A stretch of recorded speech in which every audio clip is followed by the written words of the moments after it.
Purnia airport का नया terminal प्रधानमंत्री नरेंद्र मोदी ने आज जनता को समर्पित किया।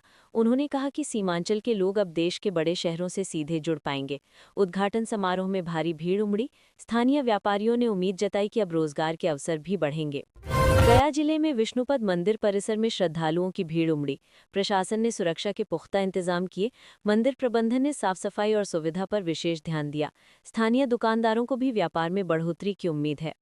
दरभंगा में मिथिला पेंटिंग से जुड़े कलाकारों के लिए सरकार ने प्रोत्साहन राशि की घोषणा की। इस कदम से कलाकारों में खुशी की लहर है। जिला प्रशासन ने कहा कि ये कदम संस्कृति को बढ़ावा देने के लिए जरूरी है। कई अंतर्राष्ट्रीय स्तर पर भी इन पेंटिंग्स की डिमांड बढ़ी है। मुजफ्फरपुर जिले में लीची किसानों को सब्सिडी देने की घोषणा की गई। इससे किसानों को राहत मिलेगी। कृषि विभाग का कहना है कि इससे लीची उत्पादन और निर्यात को बढ़ावा मिलेगा। किसानों ने सरकार का धन्यवाद किया। भागलपुर में गंगा घाटों पर छठ महापर्व की तैयारी की समीक्षा की गई। जिलाधिकारी ने खुद घाटों का निरीक्षण किया।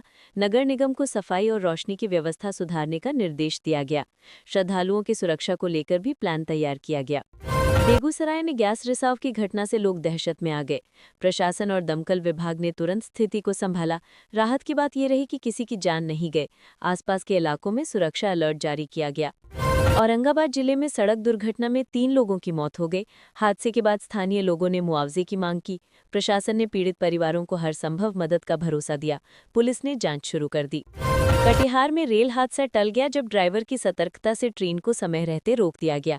घटना में कुछ यात्रियों को हल्की चोटें आईं। रेलवे ने जांच कमेटी बनाई है। स्थानीय लोगों ने ड्राइवर की सराहना की। सीवान में अपराधियों ने एक व्यापारी से लूट की घटना को अंजाम दिया। वारदात के बाद पुलिस ने पूरे इलाके में नाकाबंदी की। व्यापारी को हल्की चोटें आईं। प्रशासन ने आश्वासन दिया कि आरोपियों को जल्द गिरफ्तार किया जाएगा। नवादा जिले में जमीन विवाद को लेकर 2 पक्षों में भिड़ंत हो गई। इसमें कई लोग घायल हो गए। पुलिस ने मौके पर पहुंचकर स्थिति को नियंत्रित किया। घायलों को अस्पताल में भर्ती कराया गया। प्रशासन ने दोनों पक्षों से शांति बनाए रखने की अपील की। भोजपुर में शराब माफियाओं के खिलाफ पुलिस ने बड़ी कार्रवाई की। अभियान में 50 लीटर अवैध शराब जब्त की गई। पुलिस ने 3 लोगों को गिरफ्तार भी किया। प्रशासन ने कहा कि शराबबंदी को लागू करने में कोई ढिलाई नहीं बरती जाएगी। खगड़िया में प्रधानमंत्री किसान सम्मान निधि की किस्त किसानों तक पहुंची। किसानों ने इसे राहत की बड़ी खबर बताया। कृषि विभाग ने कहा कि अब तक जिले के लाखों किसानों को लाभ मिल चुका है। किसानों ने सरकार का आभार व्यक्त किया। किशनगंज में बीएसएफ ने भारत बांग्लादेश सीमा पर 2 तस्करों को पकड़ा। तस्करों के पास से मवेशी और नकली नोट बरामद किए गए। बीएसएफ ने कहा कि सीमा पर सख्ती और बढ़ाई जाएगी।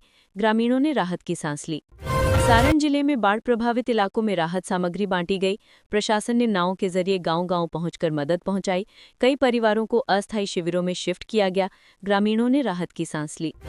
रोहतास जिले में किसान आंदोलन को लेकर प्रशासन और किसानों के बीच वार्ता हुई। किसानों ने फसल बीमा और बिजली समस्या को लेकर आवाज उठाई। प्रशासन ने जल्द समाधान का आश्वासन दिया। वार्ता शांतिपूर्ण रही। लखीसराय में बिजली कटौती को लेकर लोगों ने विरोध प्रदर्शन किया। ग्रामीण इलाकों में कई दिनों से बिजली नहीं थी। प्रदर्शनकारियों ने सड़क जाम कर दिया।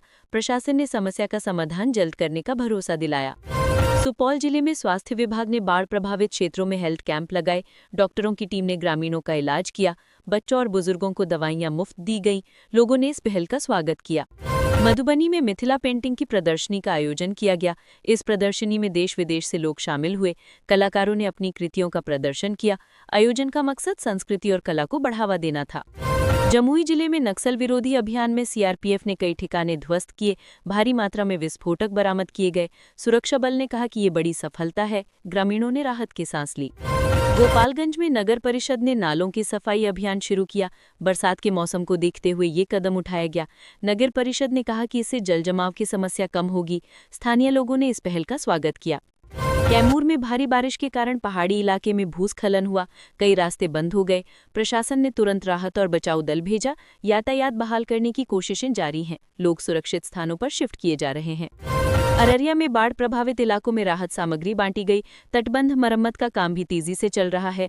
प्रशासन ने लोगों को सुरक्षित स्थान पर जाने की अपील की। ग्रामीणों ने कहा कि अभी और मदद की जरूरत है।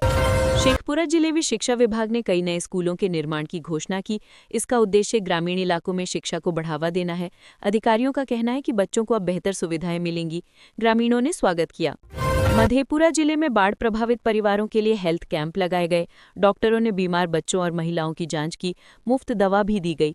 प्रशासन का कहना है कि स्थिति पर लगातार निगरानी रखी जा रही है। सहरसा जिले में अपराधियों ने एक बस पर पथराव किया। घटना में कई यात्री घायल हो गए। पुलिस ने मौके पर पहुंचकर स्थिति को नियंत्रित किया। घायलों का इलाज कराया गया। यात्रियों में दहशत का माहौल है।